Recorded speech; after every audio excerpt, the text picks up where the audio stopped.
After months of walking the cobbled streets of Paris, chasing shadows and secrets of a love that never bloomed, Daphne returned to Los Angeles, not to mend a heart, but to reclaim her place.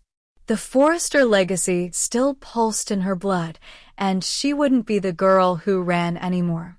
Her time in Paris had taught her style, patience, and the art of pretending everything was fine. But back in LA, she came back with a new face of ambition and a single purpose: to make herself indispensable through the new fragrance line she pitched to Ridge Forrester himself. It wasn't just a vanity project. It was war paint. The Forrester empire had always thrived on fashion, but Daphne knew scent, unlike fabric, left a permanent mark. This fragrance, mysterious and elegant, was more than a product.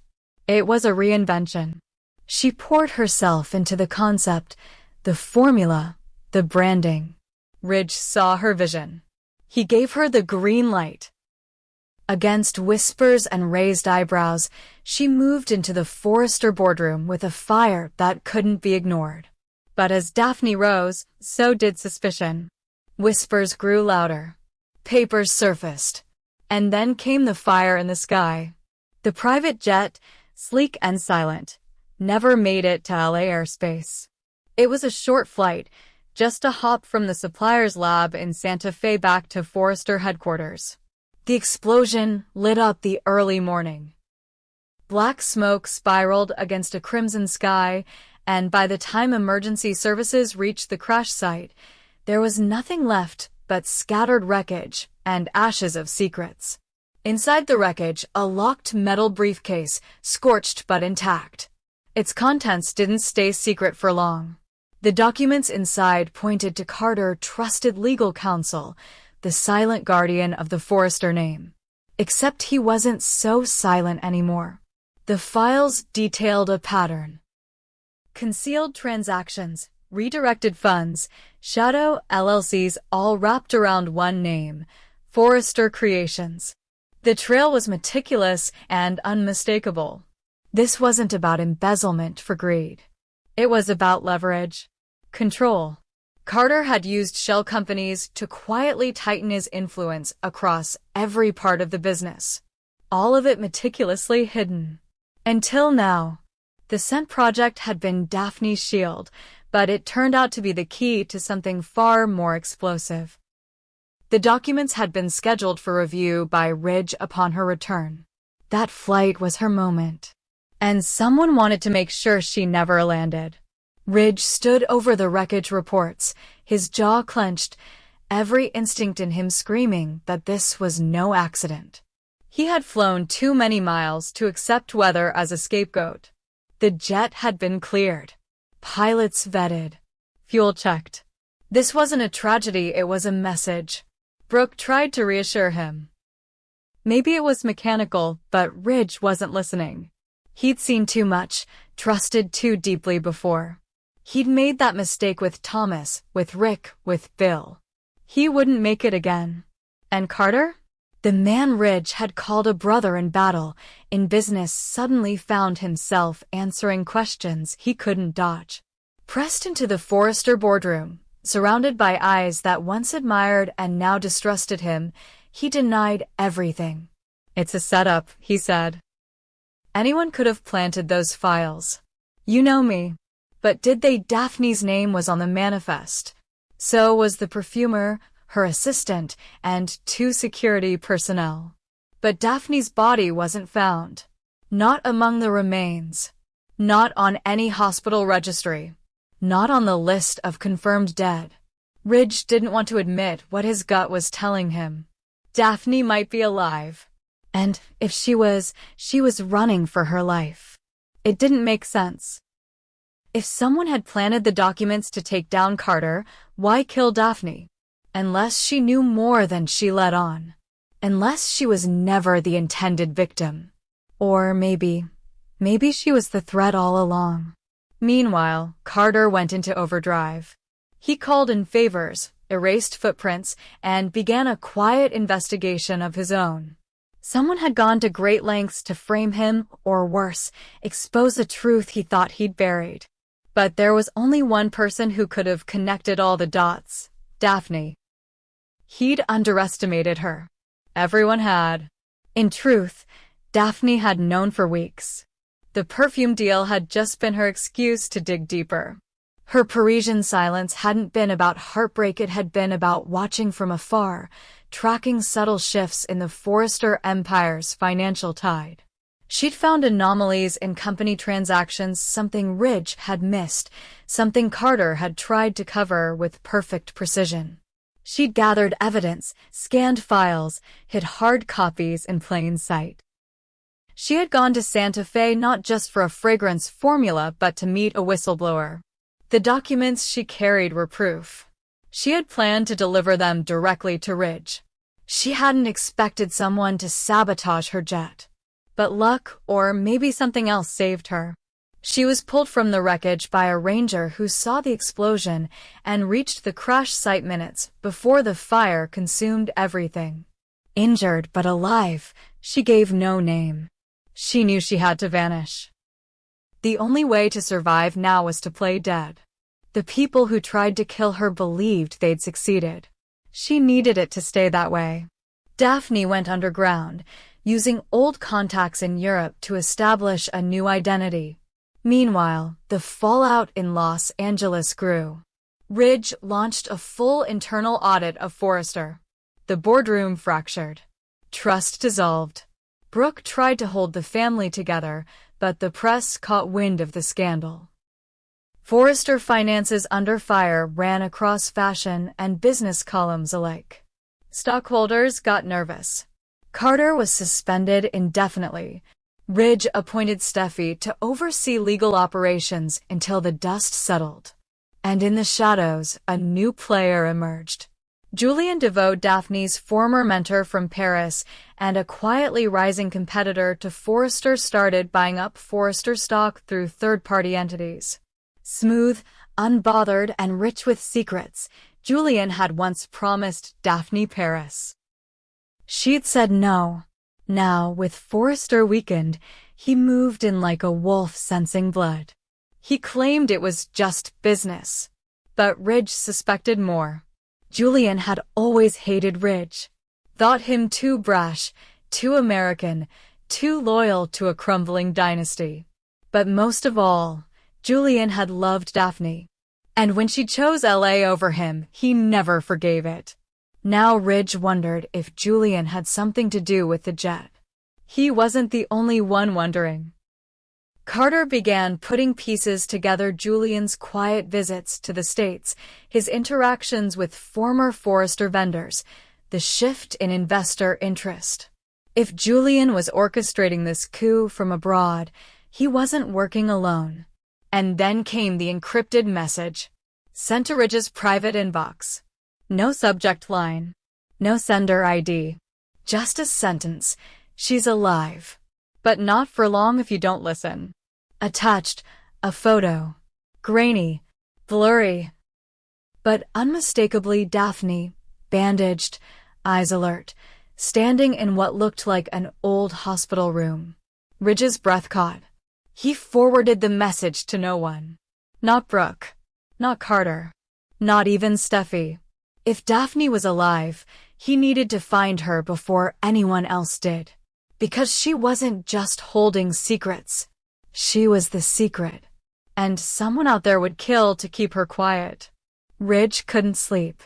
The encrypted message replayed in his mind like a looping nightmare. She's alive. But not for long if you don't listen. He stared at the blurry photo. Daphne's eyes didn't show fear. They showed determination. She had survived the explosion, escaped whatever trap was meant to silence her, and now, somewhere out there, she was still fighting. Alone. Injured. And hunted. Ridge knew better than to trust anonymous emails. But this wasn't spam. This was personal. This was calculated. Whoever sent the message knew Ridge's private address. They had access, timing, and motive. Someone was baiting him. But what choice did he have? He booked a flight for Geneva the next morning on a commercial airline under a different name. He told no one. Not even Brooke, who could see something was wrong but knew better than to push him when he got this quiet. Meanwhile, at Forrester Creations, the walls were caving in. Investors demanded explanations. The fashion press hounded Steffi. Carter, under suspension, retreated from the public eye but doubled down behind the scenes. He dug into old files, traced dead ends, and made a shocking discovery. The LLCs in the leaked documents, the ones supposedly proving his guilt, were real, but most had been dissolved years ago. Someone had doctored the dates to make it look like they were active. The transactions? Staged. His signature? Forged. Carter wasn't being exposed. He was being erased. There was only one person meticulous enough, with both the motive and the access, to pull this off. Quinn, Eric's ex-wife. The woman everyone had underestimated. Quinn had vanished months ago after yet another blowout with Eric and an ugly split from the company. She had motive, revenge. She had tools, old security access, deep knowledge of Forrester's systems. And she had once worked closely with Carter, close enough to know how to frame him. She hadn't just wanted Carter destroyed, she wanted him buried alive under his own guilt. But why target Daphne? Because Daphne had the files. And maybe more. Carter reached out to an unlikely ally, Bill Spencer. Ruthless, aggressive, and always 5 steps ahead. Bill didn't care about Carter's innocence, but he did care about exposing a rival. A Forrester implosion was worth millions to Spencer Publications. Carter promised Bill exclusive rights to the real story if he helped him find Daphne first. Across the Atlantic, Ridge landed in Geneva and traced the photos' metadata. The background matched a clinic in the mountains, just outside Lausanne, a private rehabilitation center for burn and trauma patients. Expensive. Anonymous. Ridge drove straight there. What he found shocked him. The clinic had no record of a Daphne or any American patient arriving that week. But a nurse hesitated when he showed the photo. Ridge saw it in her eyes, recognition. He followed her after her shift ended. She led him to a cabin just outside the village. And there she was. Daphne. Alive. Thinner. Pale. A long scar running from her left temple to her jaw. But alive. She opened the door. No words. Just silence. Shock. Then a faint, weary smile. I didn't think you'd come. Ridge stepped inside. You should be dead, he said, not angry, just raw. I was. For a few minutes. She told him everything. The explosion. The ranger. The stolen ID she used to check into the clinic. The files she hadn't had time to deliver. But more importantly, she revealed a second briefcase.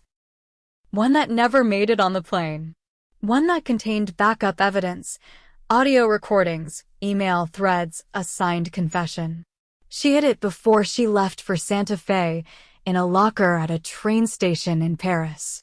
They needed it. It was the only thing that could stop what was coming. Back in LA, Quinn made her move. She reappeared in public with an exclusive interview, spinning the narrative. She claimed she had found the fraudulent transactions and blew the whistle on Carter to protect Forrester. The media ate it up. Suddenly, she was cast as the vindicated ex-employee trying to make things right. Brooke didn't buy it. Neither did Steffi. But with Ridge gone, no one could challenge the story. Carter tried. But he had no proof. No voice. No platform. Until Bill's article hit the front page. The woman who survived the sky, Daphne's disappearance tied to Forrester explosion. The headline exploded across screens and papers. It didn't name her directly, Bill was smart. But it was enough to cast out. Enough to start the war. Quinn panicked. And then someone broke into the Paris locker.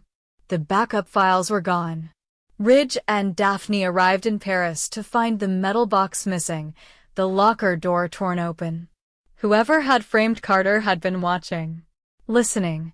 Daphne's only chance now was to go public herself. But if she did, they'd come for her again. And this time, they wouldn't miss. Back in LA. As Quinn prepared for a victory press event, Ridge called an emergency board meeting.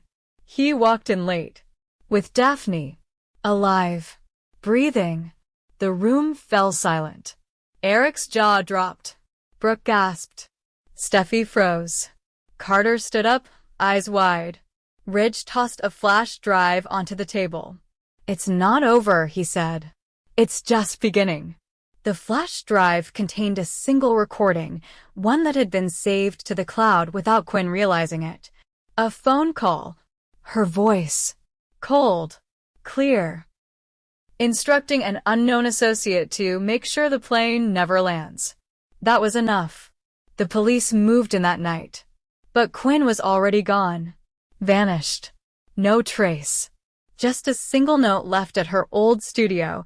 "You tried to destroy me once, Ridge. This time, I'm not coming back until I own everything." The war for Forrester had just gone underground.